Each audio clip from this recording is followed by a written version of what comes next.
Your big dog here? Well, welcome to episode 2 of Fuzzybutts and Friends. Today, I'm very excited to have with me someone I recently met. I'm very excited to work with Alex with 3D Pets. Alex, how are you, sir? I'm doing good. Thanks so much for having me, Luke. Good. Alex before he gives a little background, the reason why this is such an important topic for us today here at Fuzzy Butts and Friends is we're preparing for Walk 3. If you're following us on Facebook and Facebook and Instagram, and so as you know, I'll be walking the Hudson River Walk, about a 400-mile stretch with my three-legged Great Pyrenees, Grayson. And so that presents a number of challenges for Grayson and I on the road. And so we're examining a number of potential, well, our attitude is having a plan A through D essentially for us on the road because we're going to be hit with all sorts of conditions. Certainly rain, wet conditions, icy potentially. We'll be walking from September through November. We hope to make it down to New York City in November, so we could have some icy conditions. So we'll see all sorts of things out on the road. So we're looking at potentially having a cart. We're looking at always the potential of Grayson taking a day or two off on the road. But what really fascinates me is I want to, and something I've always wanted to do since Grayson is not my first three-legged dog, I've always wanted to talk to someone about the potential of a prosthetic for Grayson. As some of you know, Grayson is a rear limb amputee from an abuse neglect situation, not cancer. And even though most of my work is cancer, that's why I'm excited to bring Alex here today with 3D Pets to talk about potentially how we could work together. So first of all, to talk about the great work that they're doing at 3D Pets, and then potentially how we can build and design a prosthetic for Grayson for Walk 3, maybe potentially look at that serving a much larger amputee market out there. So we have a lot to cover today. It took a little longer than I hoped for. My apologies. I get a little long-winded at times. But Alex, why don't you start out with a quick background or give us your elevator pitch, sir? Yeah, no, I appreciate it, Luke. So my name is Alex, Alex Stoll. My partner and I founded Dive Design about 3 years ago as a very traditional industrial design development firm, but we had really set out to solve complex problems. And so when we were getting our feet on the ground, one of the complex problems that we were very fortunate to have run into were how do we build prosthetics for animals a lot more efficiently. Right now in the industry, there's a ton of waste that's produced and a ton of wasted time that's produced in building these devices, but there's really been no other type of advancements to change that. And so when we kind of caught wind of that, we had the ability to work with somebody who was very much a pioneer in the industry and figure out how we could bring technology into play and potentially alleviate a lot of the stressors and waste that were in the industry. So the thing that we thought to be most valuable as a group were going to be the full limb prosthetics, mainly focusing on front limb amputees. And so typically they take about 15 hours to produce for a large dog. There's a ton of wasted plaster of Paris involved, a lot of wasted plastic that's trimmed away, and a lot of wasted foam and other materials. And so taking a look at this, we're like, how can we incorporate something that allows each device to be completely custom, because there's nothing about this that's off the shelf except for maybe a few of the pieces of hardware that we use. And so 3D printing kept coming into our heads. It was something that we were very familiar with. We knew that there was the ability to take something physical, turn it to digital, and then potentially modify it to be 3D printed. And so as this time went on, as we were working with our partner, we realized that we could create a very basic, well, it's basic. It's a complex piece of software, but essentially basic in how it works, that takes a 3D scan of a mold that we take of a dog, simply like wrapping an ace bandage around them. We take a 3D scan of that, comes into our piece of software that we designed and wrote. We add in a few modifications, like where the leg hole is, the weight of the dog, name, current gait, etc. And from that, the algorithm will spit out a design based on the contingencies that we had set. and we 3D print that. Now it sounds really easy as I'm talking about it here. There was a ton of trial and error. We went through hundreds of different types of materials. We went through tons of different types of machines. We talked to some big names in the industry. They were like, this can't be done. It can't be printed. You can't do something like this. It's not possible. And of course, being two naive young guys, we were like, no, they're wrong. They don't know anything. And thankfully we had that mindset. It's changed a bit since then, but we were able to find. I had this vision. I hate to stop you, but I have this. I was gonna buy my niece and nephew this Christmas a kind of a children's version of a 3D printer kit, and I did before we talked. I kind of was thinking, well, maybe I'll talk to him. Maybe I can go out buy something and do it on my own. But it's much more complex than that, obviously. Yeah, there's definitely a misconception between like the desktop machines and the industrial machines. A lot of people like to print, I call them tchotchkes for home, little knickknacks and things like that. And then when you get into the more industrial side of things, we're starting to see a lot more manufacturing being done with these, replacing overseas vendors because of all the delays and issues that we're having right now with supply chain. So we fell into this very early on at a very good time and place because of it. And we're the first company to ever mainstream 3D printed prosthetics for animals.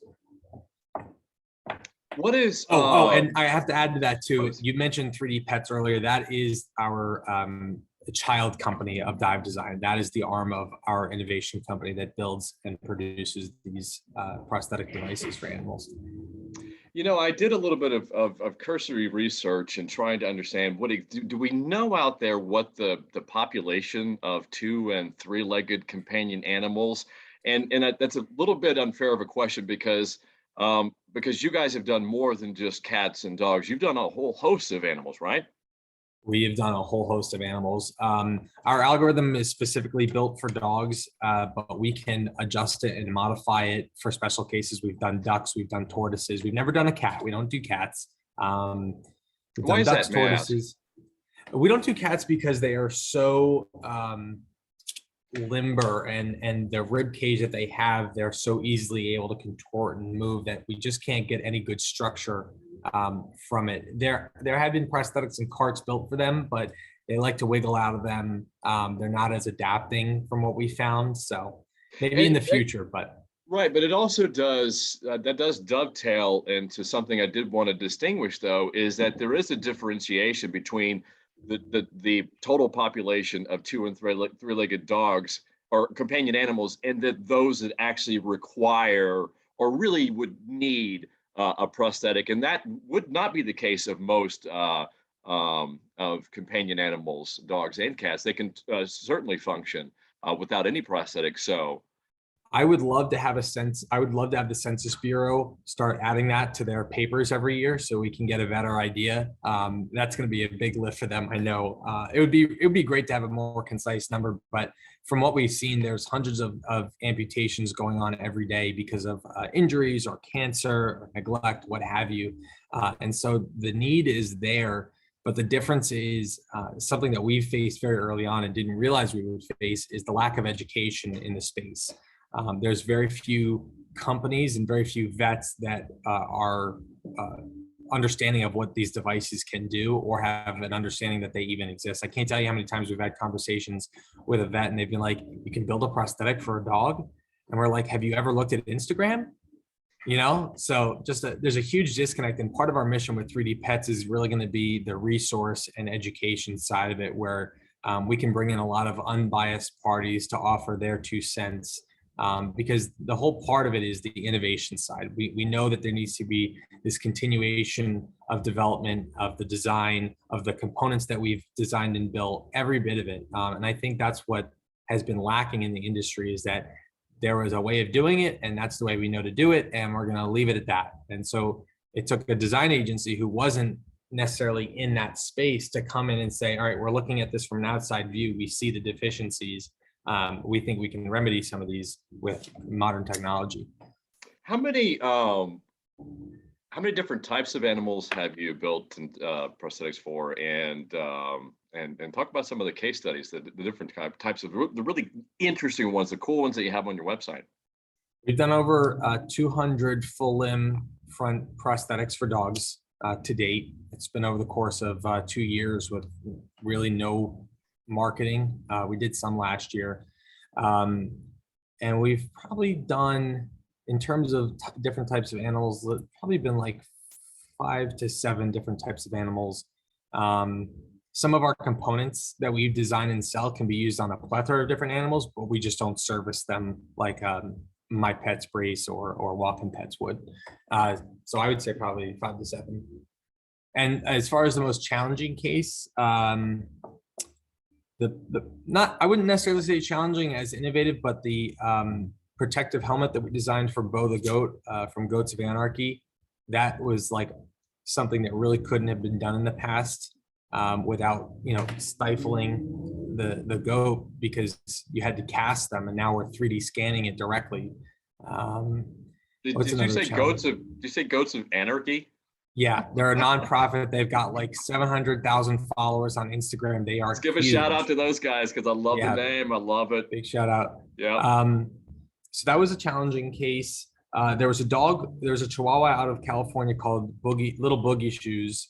We call him LBS for short. He weighs 1.5 pounds, and it was a requirement that the cart that we designed weighed less than 1.5 pounds, which was unheard of. You couldn't do that unless you used 3D printing to some extent. So we partnered up with Entopology, which is a software optimization program, and we were able to lightweight our cart design incredibly. And we also used an ultra lightweight carbon fiber mixed material, and we were able to get the final cart with all the hardware, the wheels, everything, to 1.3 pounds. We printed the wheels. We used nylon hardware, carbon fiber reinforced material that we printed. So we took out all the stops, and that was challenging. Man, that's awesome. Well, that's why I also, talking about shout outs, now's the time for me to give a shout out to Tripods, because they connected us.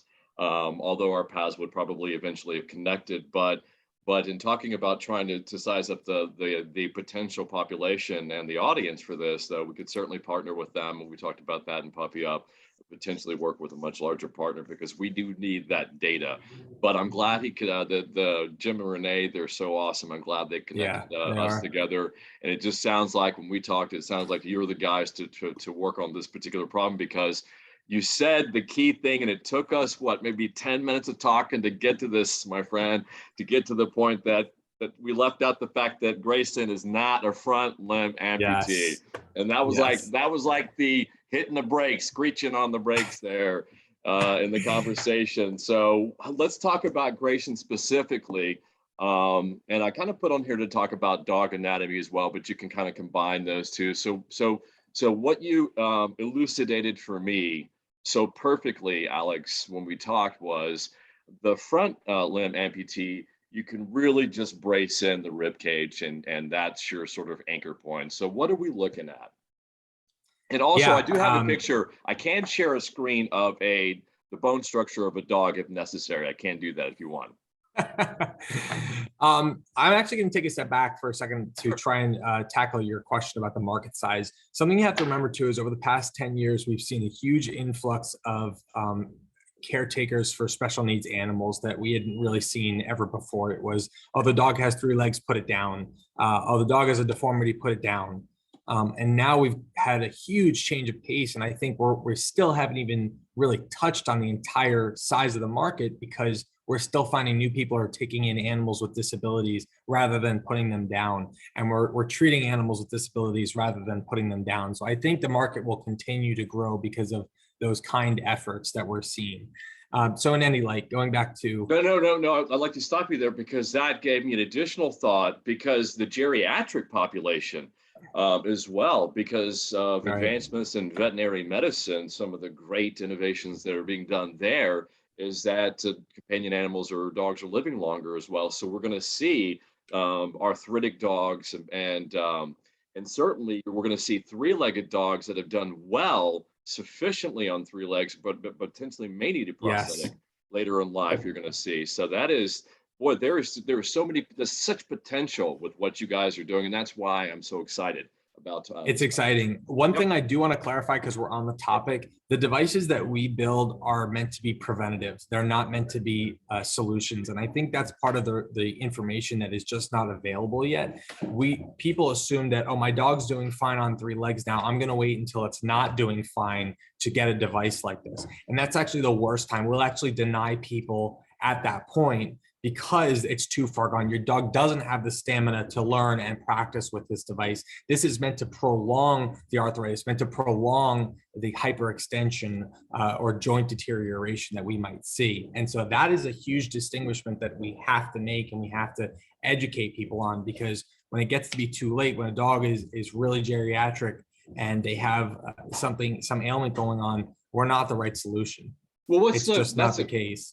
Well, thank you for that's so important. That's critical. That's the critical mass of the issue, actually. So, but what's the criteria that you establish that that something goes from being preventative to just not having any efficacy Yeah, at great all? question. So our new website is going to have this really intuitive form that people are going to get to fill out, and it's going to basically take them through a set of questions, and based on their questions, they will get set up with new questions or certain answers based on those, and really help them through understanding who's a candidate and who's not, and alleviate a lot of pressure on our end. So really what we're looking for is we're looking for a dog or animal that has some training, that has some regimen, that has some routine. When you start, when you have a baseline like that, everything seems to go smoother. When you're doing the casting, they know they need to sit still. When they're doing basic training and wearing the harness, they know that this is a new device, that there's going to be a reward afterwards. When we talk to people who tell us that their dogs are very poorly trained, if at all, they don't have a set routine, we typically stray away from that. This is a large investment, and it would behoove us to not ask these pertinent questions in the event that we would ultimately steer somebody in the wrong direction. So we really try and make sure that we're asking all the right questions to make sure that somebody's ready to commit to this and put in the work needed to make it successful. And that was something that you're very clear, Alex, with me up front, that to understand what my expectations and outcome is going to be, and that it is going to take commitment and work. And so that's why another thing is I'm so excited about this this process. And I'm glad that you wanted to highlight that before we dive into the rear limb prosthetics, that you have products that are ready to go for dogs right now, correct? To some extent. So we build, not only do we build the prosthetics, but we build all of the components. So we design custom shock absorbing feet. We design custom adjustable joints for cart setups and cart mounts. But when it comes to the harness that goes around the dog, those are completely custom, and we build those from scratch. That way, every time it's a custom tailored fit. The prosthetic that's going to fit Grayson will fit no other dog on this planet. It may come close, but it is custom fit to his body type, his size, his shape, and it is built only for him. And so that's the beauty of our devices, that they're not off the shelf, because those are the ones who don't really produce the best results, if at all, cause more damage. Well, that makes sense, because he's my special boy, and I say that with all love. Love. I can't wait for you to meet him. He's a big-hearted kid. We're excited. And just to go back to your going back to your other question about the rear limb, one of the things I mentioned and a core value of 3D Pets is the constant innovation. Again, something that's lacking in the industry. We want to be able to push the boundaries constantly. It's in our nature, it's in our blood. And so obviously there are a number of dogs out there who have had some type of rear limb amputation, and it's been on our mind. We have a few prototypes out there. We just haven't had the resources needed to really push that forward.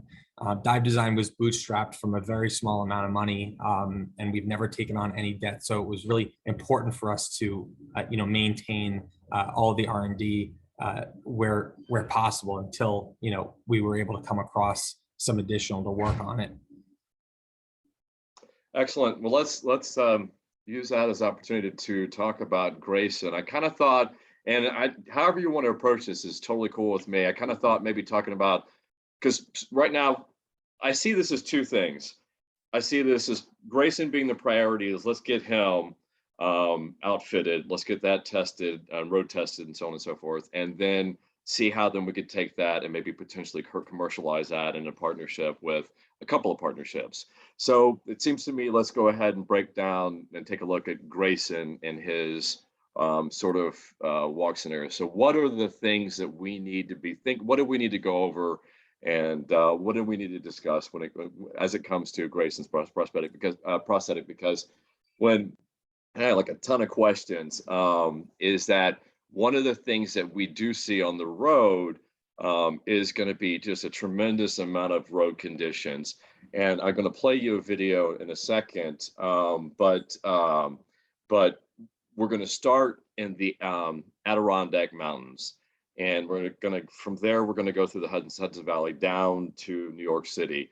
And so we're going to see a lot of grades and ups and downs. And so I just started thinking about it from an amateur perspective that I haven't committed a great deal of time to it. I was just thinking about, boy, on the grades, if we don't have something that can protract and retract or something like that, then having a secondary, maybe a partial prosthetic that's more of like a nub or something like that would make sense. So there's that, and then talking about all the fact that, and I guess let me go ahead and play the video unless you want to talk about something before that. No, let's start with a few of the questions and then we can jump into the video, because I think that'll help inform our next step. So the first thing that I would like to know and that we ask everyone is, does your dog have any type of remaining limb from the surgery? Okay. And Grayson, no, zero. Okay. So they removed all of the hip as well. Correct. Okay. So basing off of the two prototypes that we have out in the field currently, we found that a wheel setup is probably going to be best for a majority of the rear limb amputees. The structure that we get from the rib cage is really what allows us to have a foot that can be leveraged forward and backward. We just don't see that with the rear limb prosthetic. There's too much twist left and right, in and out, back and forth with the rear for us to potentially have a foot. We're still working through the challenges of how do we keep that in place. We just don't have enough structure back there to keep the leg that we have attached straight down all of the time. We're running into issues where the wheel is coming up underneath the other leg and tripping them up and splaying out to the right, because that part of the body can twist in that manner. So there's still a lot of unknowns, but from a very basic understanding, I think a wheel setup is going to be something that we move forward with. We typically do 12-inch wheels on the back, so they're pretty large, but they're very slim and they're ultra lightweight. And so that's what we would have at the base of it. The idea is that they can lean on it instead of like picking it up and using it as a foot, if you will. It's almost like a rolling crutch. That's something that we've been calling it in a lot of senses. Do you have a diagram or an example or something? I'm trying to envision this in my limitedly creative mind right now, trying to sketch it out. I have photos that I can send you after the podcast that you're more than welcome to attach to it, so you can see some of the prototypes. Sure. But we do have some of the ones that are out there currently. Okay. Okay, so that right there, let's just stick with the wheel design. So the wheel design, will it in mountainous terrain, I mean, in steep inclines and declines, does that retract and protract naturally? How does that work? The leg that we've designed, I was trying to see if we had any in our display case, does have a natural flex at the center point. It doesn't flex a ton, but it does have natural flexion to account for some of that grade change. But, Luke, we're asking questions that really have never been answered before. So me giving you an answer would be a lie in some senses. We just don't know until we try. Absolutely, and I totally dig this. I know that we're in uncharted territories, and see, I'm a startup guy. I'm an entrepreneur like you, so I jump off cliffs and build wings on the way down, my friend. Right. So I'm just whatever to the extent to which we have an idea or something. That's cool. If not, we'll just move on. I really, Luke, I got to tell you, I think what's going to happen, you talk about jumping off a cliff and building wings on the way down. I think what's going to happen is if we could find somebody who can help donate to this, and we can put the time aside to work on a few different prototypes, we can build out a few additions that you're bringing with you. and that you're carrying along the trip to try out whether one's got a more flexible knee or less flexible knee, and one's got a larger wheel versus a smaller wheel, and one's got an extended harness and one doesn't have an extended harness. It really is like a traditional design process for products that go off to market. We have to test and validate a number of prototypes before we rule anything out or rule anything in.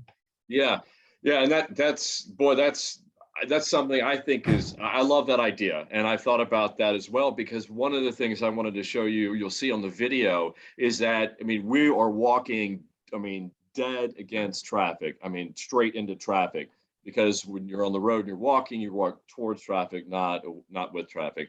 And so there are times, obviously, going through the mountains, and there's just a lot of zigging and zagging, and probably switchbacks and so on and so forth. So, and tight shoulders. So in my 4,000 miles of walking with my Great Pyrenees in the past, you know, we've had to jump off the road very, very quickly. And one of the things that, one of the concerns that I have, and this is something I want to talk through with you to whatever extent, and I can show you the video and kind of show you, but it wouldn't show you all the different scenarios, but we have to jump off the road very quickly sometimes, frighteningly. I mean, we're talking in fractions of seconds.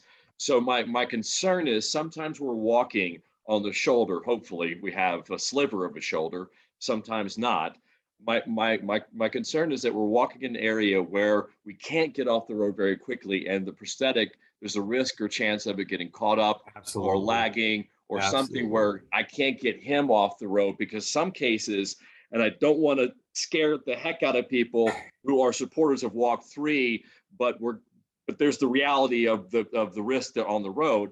But there are times where I've had to literally grab my boys and with backpacks and just grab them and throw them off the shoulder. Believe it. Yep. I believe it. There's no doubt that there's distracted drivers on the road. Yeah. And it absolutely is a concern of mine. I think any rational person would have that. So the question that, or the answer that immediately comes to my mind is, if you're going to be on those stretches of road and you know exactly when that's going to happen, maybe that's the time that we aren't testing the prosthetic, right? Maybe we're testing it on a road that we don't have to worry so much, and you do some tests of quickly grabbing them and pulling them to see if it's something that's going to work. The one thing I can say is our devices are really light. The material we use is a TPU, that's a thermoplastic urethane. It's used on a lot of like hand braces for humans, a lot of flexible devices, phone cases, for example. So it's something that everyone interacts with on a daily basis. Our lattice is very light. It's very breathable, and the components that we design and print are equally as light. It doesn't mean that it's, you know, weightless, but in comparison to using like metal rods and legs and things like that, we're really cutting it down. So yeah, maybe that isn't the place that we try it. Maybe we're trying dry runs on a much more open space, and we're letting him walk with 3 legs on those more scary walks, if you will. Dangerous. That's great, because I envision a number, a basket of options for us and contingencies in the various scenarios. And you're exactly right. Those scenarios, walking 3-legged is sufficient, you know, because he certainly is. Sure. We're not 100% yet. We're in training, or we're starting training right now. And so by the time we get on the road, we hit the road, he'll be in tip-top shape, and he functions very, very well. And what's fascinating, my first dog, Malcolm, that I lost to cancer, osteosarcoma, we went through amputation. He was a front limb amputee. And it's a totally different beast, because with Grayson, he uses his hind leg as a pivot, and he can pivot fast and jump fast. It's very fascinating to see him, and I can't wait to train with him with this prosthetic. I said the canary in the coal mine, and Ginger, the director of the Puppy Up Foundation, she was like, well, maybe you shouldn't use that metaphor, but I can't wait for him to be a crash test dummy. How about that? You know, it's refreshing too, because you have to remember, a lot of the people that we are building these devices for get a finished, polished product. Obviously, there's always the chance that a part needs to be replaced, as with anything in life. But we're very specific with who we're testing with, people who have a good understanding and understand that it's a prototype and that it's got to work out its kinks. just like any, brand new car does. You go in for recalls constantly and little updates and fixes until it's ironed out. So that's why I'm feeling good about this. Equally, front limb amputees all dogs bear more weight on the front limbs than they do on the hind limbs. And so there's a lot more strain that occurs on the remaining front limb than the rear limbs. That's not to say, though, with big dogs, it doesn't occur in the back, and it does. And so the idea is that the devices, like I said earlier, are used as a prevention rather than a solution. What kind of timelines are we looking at? Because right now we're about 6.5 months till we launch. September 4th, we're on the road, so that's part of my question. And then more importantly, the second part of that question is, how much time do you feel like Grayson and I are going to need to train and work together and make all of these adjustments before we can safely get on the road? Yeah, that's a good question. Every dog is different, just like every person is different. It's hard to give a concrete answer as to how long it will take someone to train. Based on what you're telling me about Grayson, I think his time will be a lot less than some other cases. How long will it take to build a device? Because we have prototypes existing, I think that once you guys come in and we're able to know that there is some great source backing us through this venture, we're going to be able to move quickly. We move slower based on the amount of funding. We move faster based on the amount of funding. But I'm confident that with the right partner, we'll be able to move very quickly with this. I'd say within 4 to 6 weeks, we could have a device ready to try. And within the next 4 weeks, we're doing tests and we're doing modifications and altercations, etc.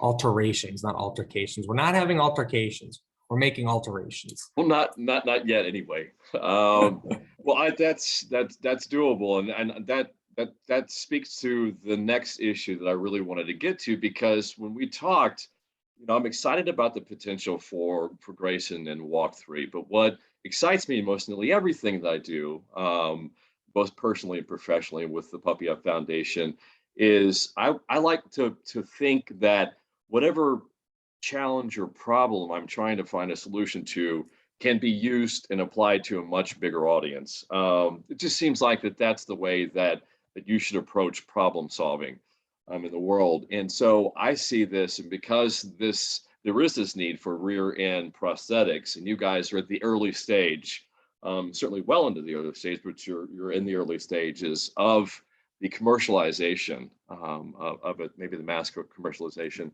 I'm so excited to be a part of that process, and it's just a perfect opportunity for us, because someone I'm going to have on our show very soon is Phil Bergman, and he runs clinical trials for VCA Mars, and I don't want to speak on his behalf at all. I haven't pitched this idea, but what I envision potentially through a partnership with them, because they do represent such a large percentage, 25% or so, of veterinary patients, not just cancer patients, all companion animals in America. That would be a great opportunity for the Puppy Up Foundation, Fuzzybutts Studios, by virtue of this, and potentially tripods. I kind of put the feelers out to them and discuss this, and to at least work with the partner that can help us roll out clinical trials, and then take what we've designed collectively and modified it and stuff like that, and then see if we can roll out that to a much larger population. So I am totally excited about that potential as well. Your thoughts? Yeah, that is really something that's needed in the industry, period. Thankfully, we've worked with a lot of prosthetists and orthotists who have confirmed a lot of our excitement with the front limb prosthetics and have given us a lot of confidence to continue moving forward. But again, we have nothing on the rear limbs, just because we've only got 2 prototypes out there. And for us too, like, being wrong in a lot of senses isn't us necessarily being wrong, as it is learning and adapting. It's just the mindset you have when you come from a design background. It's like, okay, this one didn't work, but the next one could work, rather than like, oh, this one didn't work, nothing's going to work. So the mindset, I think, is really what's important. But yeah, I think having Phil be a part of this would be tremendous. Obviously, having him earlier on would be ideal, but because we have a deadline for this walk, we're going to have to, move some things around. Well, he should be on my next episode. I had COVID, so we had to reschedule. So he should be on the next episode of Fuzzybutts and Friends. So I will pitch this to him, and we'll see it. We'll Very see cool. where it goes. But I love it about Dr. Bergman. He is a solution guy and always trying to look at the much larger population of pets. And he's doing such a fantastic job and great work there Yeah, with that's VCA and awesome. Mars. But I think Grayson could really be the catalyst if this is to work. And whoever, whatever other partners join forces with us on this could really be the catalyst for helping a greater population like you're talking about. Well, let this podcast be putting the feelers out there to all of the pet parents of dogs with cancer, amputees, and even dogs like in Grayson's case, that it's not cancer, just abuse or a potentially accident or some other case scenario. So putting it out there to all pet parents. This is a huge project with a great deal of potential for all of us. So one last thing, I want to kind of put it into your court. Is there any final message that you would like to give to pet parents that have prosthetic needs? I love that question. Do your due diligence no matter what. One thing that is pertinent to 3D pets is making sure that we always steer people in the right direction. There are so many instances that we get inquiries for and we're not the right solution and we point them in the right direction. Not everyone in the industry is like that. So it really does come back to you to do your own research, talk to multiple vets, talk to multiple clinicians is the best thing that you can possibly do, because not one person has the final answer for what you should do. Talk to people who have the prosthetics. Go on Instagram, go on Facebook. There are groups, there are forums, and make your own decision. Don't let somebody else make it for you, because everyone's pets have different needs. And they can, so step one is go to the website and fill out the questionnaire. Yeah, if they're interested, they can come to our website, which will be launching in the next week. They'll be able to fill out our form, and from there we'll be able to direct them in the right direction, no matter what. Like I mentioned earlier, we've put people towards walking pets. In certain instances, we put them towards my pet's brace and others. So we're more than happy to help point people in the right direction. If it's us, great. If it's not, we're going to get you there. Well, we'll put all this in the website when it becomes live, when it launches on the show notes. We'll have this in podcast format on Buzzsprout at fuzzybuttsandfriends.org. And then we'll also have this at fuzzybuttsstudios.com and .org, where you can watch the video cast itself. Alex, with 3D pets, boy, I'm excited about the potential, the partnership, and I look forward to our next conversation offline. I really appreciate you having me on today, Luke. Thank you, sir. All right, puppy up. Talk soon.